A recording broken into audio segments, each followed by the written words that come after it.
శుభవార్త. రైతు భరోసా పథకంపై కీలక అప్డేట్ వచ్చేసింది. కొన్ని రోజుల క్రితం తెలంగాణ ప్రభుత్వం యాసంగి సీజన్ కు సంబంధించి రైతు భరోసా తొలి విడత నిధులను విడుదల చేసిన సంగతి తెలిసిందే.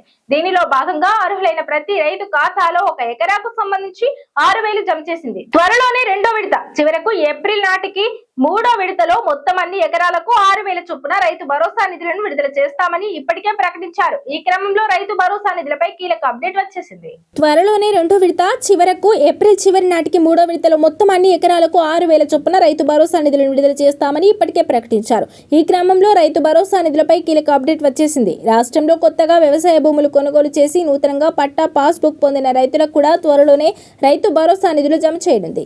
ఏప్రిల్ 15 నుంచి వీరి ఖాతాల్లో రైతు భరోసా నిధులు జమ చేయాలని తెలంగాణ ప్రభుత్వం నిర్ణయించింది.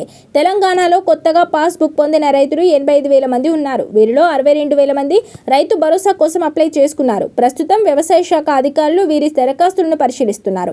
వీరిలో అర్హులైన వారిని గుర్తించిన తర్వాత వారిని లబ్ధిదారుల జాబితాలో చేర్చనుంది.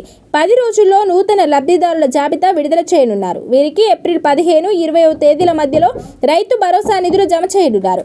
యాసంగి సీజన్ కు సంబంధించి మొత్తం 9,000 కోట్లను రైతు భరోసా కింద అన్నదాతలకు అందించాలని ప్రభుత్వం నిర్ణయించింది. యాసంగి సీజన్ కు సంబంధించి మొత్తం 9,000 కోట్లను రైతు భరోసా కింద అన్నదాతలకు అందించాలని ప్రభుత్వం నిర్ణయించింది. గతసారి వానాకాలం సీజన్లో లబ్ధి పొందని వారికి కూడా ఈసారి నిధులు జమ చేస్తోంది. తాజాగా కొత్తగా పాస్బుక్లు పొందిన వారికి కూడా రైతు భరోసా అందించాలని నిర్ణయించింది.